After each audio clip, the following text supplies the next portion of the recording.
Part 1 of Ozark Season 4 closed the door on many of the characters that we came to know over the first 3 seasons, and these deaths, while intense, are really only the beginning of the insanity that we've yet to see coming up in Part 2.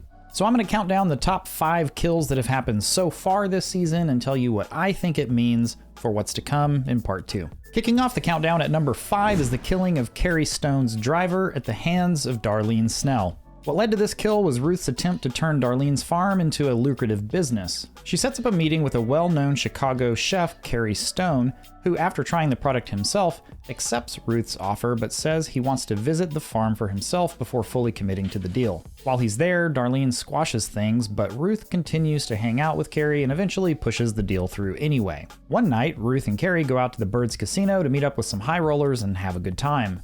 Carrie goes a bit too hard and nearly dies from overdosing on Darlene's product. This brings a lot of attention to the casino and Ruth, so she feels it's important to inform Darlene right away. Carrie's driver takes Ruth over to Darlene's, and after Ruth explains what happened, the driver says he'd like to be compensated to keep him quiet. This doesn't go over well with Darlene, who's already unhappy at the situation, so she shoots and kills him.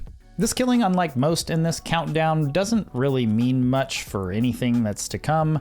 I don't foresee this resulting in any major plot points or anything, but it was a pretty cool kill nonetheless. You know what else is cool? The feeling you get when you support a small channel on YouTube by clicking that subscribe button. Go ahead, give it a try.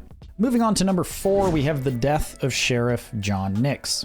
When Season 4 opens up, Omar Navarro and his nephew Javi have decided to continue their work with the Birds after Helen Pierce is removed from the picture. Javi tells Marty and Wendy that their first order of business should be taking care of Darlene.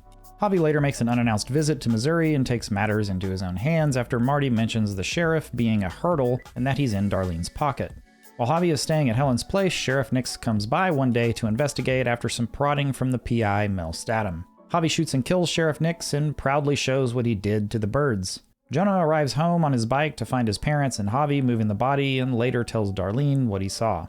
The only fallout I can really see from this kill is that maybe the FBI finds out that Javi did this, possibly through Jonah, and the FBI decides to back out of their deal with Javi. That said, I'm not sure this kill is going to come up again in Part 2 because there are so many things left that need to be wrapped up. But they have introduced this new interim Sheriff Guerrero, so it's possible the Nix storyline isn't entirely complete yet.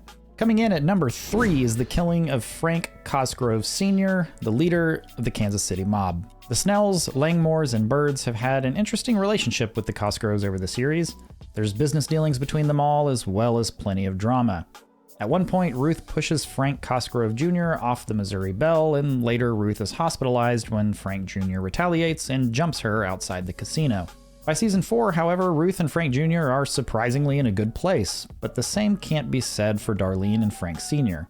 Their first scene this season is a confrontation between the two where Frank demands that Darlene pay him what he's owed. She's unable to pay him back at this time, and by episode 6, Frank is furious with Darlene. He goes over to her place and shouts at her about going behind his back and working with his son. He goes on to say that she's a terrible mother to her baby, which fully triggers Darlene, resulting in her shooting Frank in the chest with her shotgun. Ruth meets with Frank Jr. and tells him what happened, assuming he would retaliate against Darlene. Of course, he doesn't get the chance to do so, as I'll talk about here shortly. I'm thinking that since Frank Jr. didn't have the opportunity to retaliate for the death of his dad, he's gonna find some kind of way to retaliate against somebody. I'm wondering if the truck that runs the Birds van off the road actually belongs to the Kansas City mob. Perhaps Ruth will confide in Frank Jr. that the root of all of their problems was the Birds all along, and Frank Jr. takes matters into his own hands. After rewatching the scene of the truck running the Birds van off the road, it appears to be intentional to me. The truck is not passing another vehicle, so it's either an inattentive driver who just happened to cross over the yellow line, or someone who knew to look for the Birds on that road and target their vehicle. What do you think about this one? Be sure to let me know in the comments.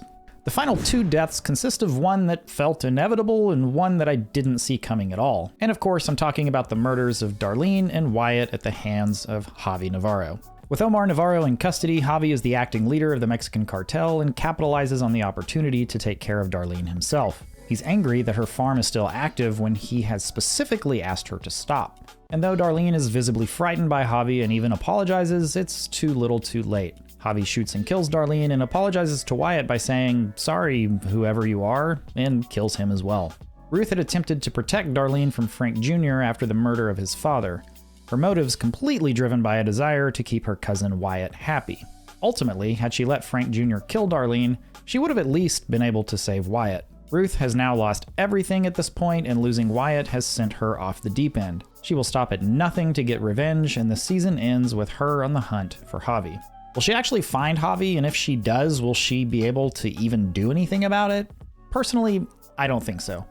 If she's able to even get close to him, I think Javi's going to convince her that the birds are her real enemy and pit her against them. This could lead to her partnering with Frank Jr. to take out the birds together through the car accident theory that I just talked about earlier. So where do you all think we're headed in part 2? Who else do you think is going to die? Who do you think is going to make it out alive? Be sure to let me know in the comments. Thank you for watching this video, and we'll see you in the next one.